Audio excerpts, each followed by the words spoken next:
کیسے ہیں آپ سب؟ امید کرتی ہوں سب خیریت سے ہوں گے۔ آج ایک اور خوفناک کہانی لے کے حاضر ہوں۔ یہ کہانی ہے ایک روح کے خونی انتقام کی۔ ایک ایسا انتقام جو کئی لوگوں کی زندگی کھا گیا۔ دراصل ایک مظلوم انسان پر ڈھائے جانے والے ظلم و ستم نے اس خونی انتقام کو جنم دیا ہے۔ یہ کہانی شروع ہوتی ہے ایک جیل سے، جہاں پر ایک بے گناہ آدمی کو بنا کسی جرم کے پھانسی دے دی گئی تھی، جس کا نام جمشید تھا۔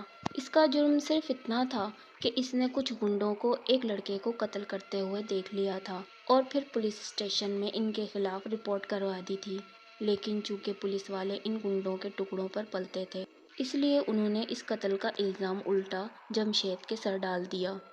اس کے خلاف جھوٹے گواہ اور ثبوت عدالت میں پیش کیے۔ عدالت نے ثبوتوں اور گواہوں کے بیانات کو مد نظر رکھتے ہوئے جمشید کو پھانسی کی سزا سنا دی، اور پھر جمعرات کے دن رات 8 بجے جمشید کو پھانسی کی سزا دی گئی۔ وہ آخری وقت تک چلاتا رہا، میرا کوئی جرم نہیں ہے، میں قاتل نہیں ہوں، میں نے کچھ نہیں کیا۔ لیکن اس کی پکار سننے والا وہاں کوئی نہیں تھا۔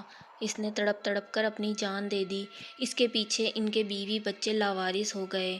اس کا چھوٹا سا خاندان تھا جو 2 بیٹوں اور ان 2 میاں بیوی پر مشتمل تھا۔ اس کی بیوی شکیلہ کئی دنوں تک پولیس اسٹیشن اور عدالت کے سامنے اپنے معصوم بیٹوں کے ہمراہ احتجاج کرتی رہی، لیکن اس کا احتجاج بے سود ثابت ہو گیا۔ پولیس والے جب اس کے احتجاج سے تنگ آ گئے تو انہوں نے شکیلہ کو دھمکایا کہ اگر تم نے احتجاج بند نہ کیا تو تم اپنے بیٹوں سے ہاتھ دھو بیٹھو گی۔ اب شکیلہ جمشید کو تو واپس نہیں لا سکتی تھی، اس لیے اس نے حقیقت پر پردہ ڈال کر اپنے دونوں بیٹوں کو بچانا مناسب سمجھا۔ جمشید کی موت کو 1 ہفتہ ہی گزرا تھا کہ جمعرات کی رات ان گنڈوں میں سے ایک کا کسی نے بے دردی سے قتل کر دیا۔ لیکن حیرانی کی بات یہ تھی کہ اس قاتل نے اس گنڈے کو جیل کے پھانسی گھاٹ میں پھانسی کے پھندے پر لٹکا کر قتل کیا تھا۔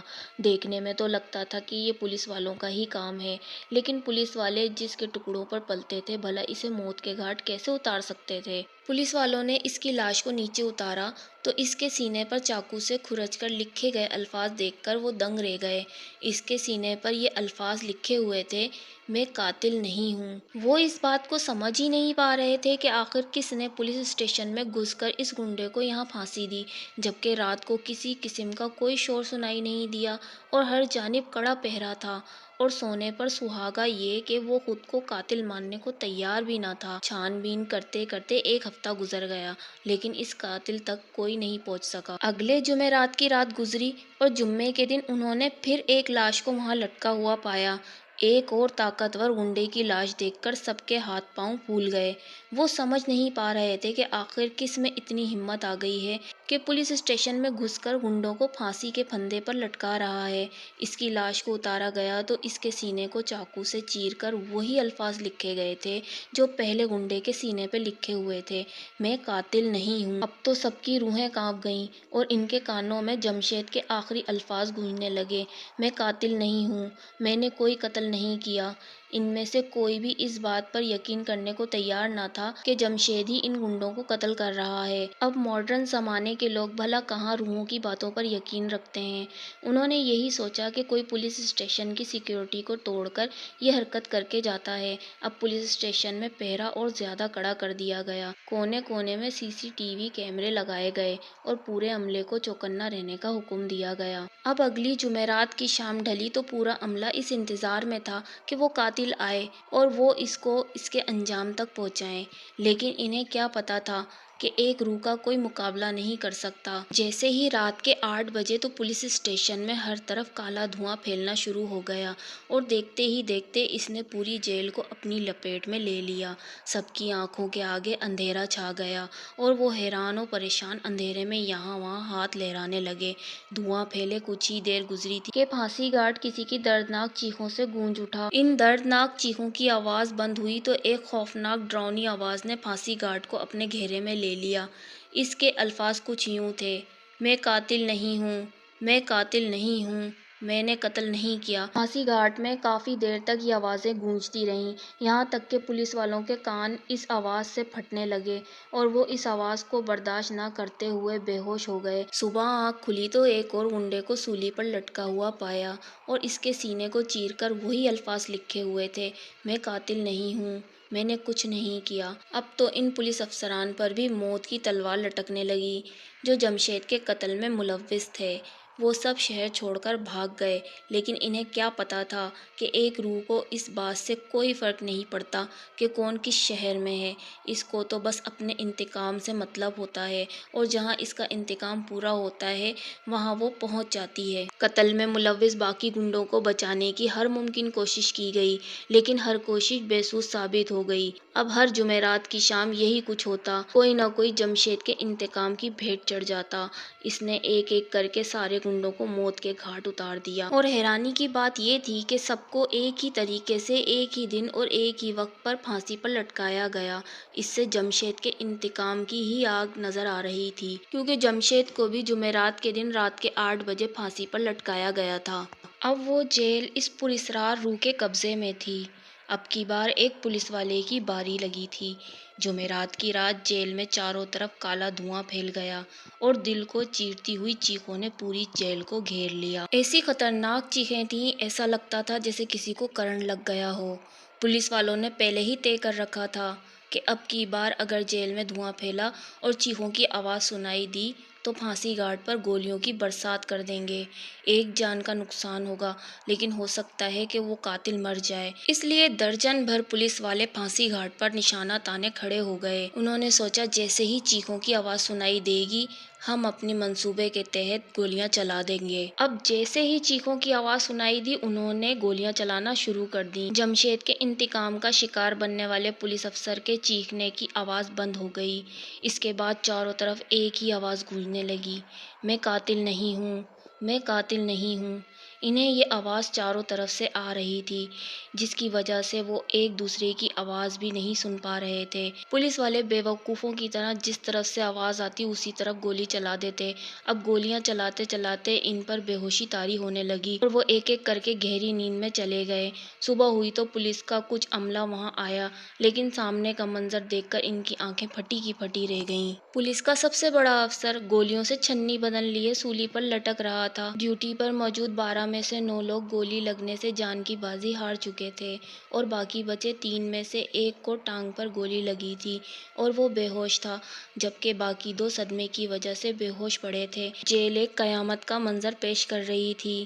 انہیں اس بات کا یقین ہو چکا تھا کہ اس روح سے نجات ممکن نہیں، اس لیے جو اس کے قتل میں ملوث تھا وہ اب نہیں بچ سکتے تھے۔ اب انہوں نے شہر چھوڑ کر جانے والے پولیس افسران کو واپس بلایا اور انہیں صورتحال سے آگاہ کرتے ہوئے جمشید کے خاندان سے معافی مانگنے اور اعتراف جرم کرنے کو کہا۔ ان 5 میں سے 2 تو مان گئے، جبکہ 3 نے یہ کہہ کر انکار کر دیا کہ ہماری کیا عزت رہ جائے گی۔ اب ان میں سے 2 نے تو اعتراف جرم کیا اور اس کے گھر والوں سے پیروں میں پڑ کر معافی مانگی، جس پر جمشید کی بیوی شکیلہ نے انہیں روتا گڑ گڑاتا دیکھ کر معاف کر دیا۔ عدالت نے انہیں اپنے پیشے سے دھوکہ کرنے کی وجہ سے عمر قید کی سزا سنائی، جبکہ 3 پولیس والے آزاد گھوم رہے تھے۔ ان کو اب اپنی جان کی فکر تھی، اس لیے انہوں نے اپنے ارد گرد کافی پہرا بڑھا دیا تھا، لیکن شاید ان کو یہ بات معلوم نہ تھی کہ اب کی بار ان کا مقابلہ ایک روح سے تھا۔ جمعرات کی رات پھر سے ایک پولیس والے کی باری لگی اور اسے موت سے دوچار ہونا پڑا۔ اب تو باقی 2 پولیس والوں پر لرزہ سا طاری ہو گیا۔ وہ ہانپتے کانپتے ہوئے جمشید کے خاندان کے پاس پہنچے اور معافی مانگی اور اعتراف جرم کر کے عدالت سے عمر قید کی سزا پائی۔ جمعرات کا دن پھر سے آ پہنچا تھا۔ ان پولیس والوں کو کڑی نگرانی میں رکھا گیا تھا۔ اب سب کو اس بات کا انتظار تھا کہ کیا ہونے والا ہے۔ رات کے 8 بج گئے لیکن جیل میں کوئی دھواں نہیں پھیلا۔ کافی دیر ہو گئی تھی لیکن جمشید کی آمد کے کوئی آثار نظر نہیں آ رہے تھے۔ اب سب لوگ یہ بات سوچ کر پرسکون ہو کر بیٹھ گئے کہ شاید جمشید نے انہیں معاف کر دیا ہے۔ ابھی 1 گھنٹہ ہی گزرا تھا کہ اچانک سے جیل کا تالا ٹوٹ کر نیچے گر گیا، جس میں وہ پولیس والے قید تھے۔ وہ ڈر کے مارے کانپنے لگے۔ وہاں اچانک جمشید کی روح نمودار ہوئی۔ اسے دیکھ کر سب کی چیخیں نکل گئیں۔ جمشید دور کھڑا انہیں دیکھ کر مسکرا رہا تھا۔ اس کے ایک اشارے پر جیل کا دروازہ کھلا اور ایک عجیب و غریب طاقت نے ان پولیس والوں کو گھسیٹنا شروع کر دیا۔ وہ رو رو کر جمشید سے اپنے کیے کی معافی مانگنے لگے، لیکن جمشید نے ان کی ایک نہ سنی۔ وہ انہیں گھسیٹتا ہوا پھانسی گھاٹ تک لے آیا۔ ان کی چیخیں سن کے باقی کے پولیس والے بھی آ گئے، اور کیا دیکھتے ہیں کہ جمشید سفید لباس میں ملبوس کھڑا مسکرا رہا ہے اور